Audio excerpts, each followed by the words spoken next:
حاجة تانية كنا بنقولها واحنا صغيرين برضه، يا متى روحي روحي على قرعة بنت أختي، الدنيا بتشتي أروح لستة تديني كتير. ايه الكلام الغريب ده؟ طيب تعالوا نشوف ليه الأطفال كانت بتقول الكلام ده. أولا كلمة الدنيا بتشتي أو الدنيا بتمطر أو الدنيا بتمطر. تعالوا نعرف الفرق بين الثلاث كلمات دول. كلمة الدنيا بتشتي دي راجعة لأهل اسكندرية، هما اللي بيقولوا الدنيا بتشتي، وأهل الدقهلية أو المنصورة بيقولوا الدنيا بتشتي. طبعا لما حد بيسمعهم من القاهرة بيقولوا يعني إيه الدنيا بتشتي، بالنسبة له كلمة غريبة.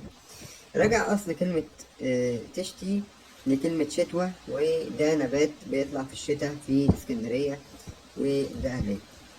طيب كلمة الدنيا بتمطر دي بيقولها أهل القاهرة، ورجع لعائلة قديمة اسمها عائلة مطر ابن شديد.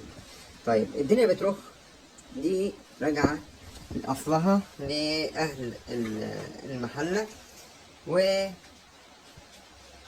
من أصل فرعوني، والأصل الفرعوني ده آه، معناها كلمة معنى كلمة رخ أو نزل. يعني الفرعونية اسمها كلمة نزل، يعني المطر نزل.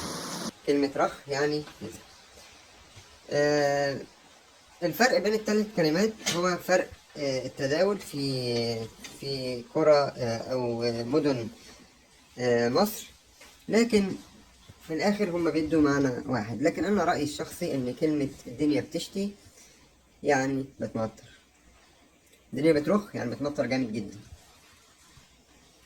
بتشتي يعني شتوى خفيفة، بتمطر يعني سيول. ده رأيي الشخصي.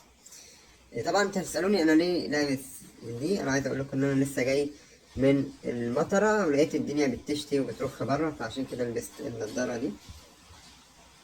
مساء الفل يا جماعة، وكل سنة وانتم طيبين.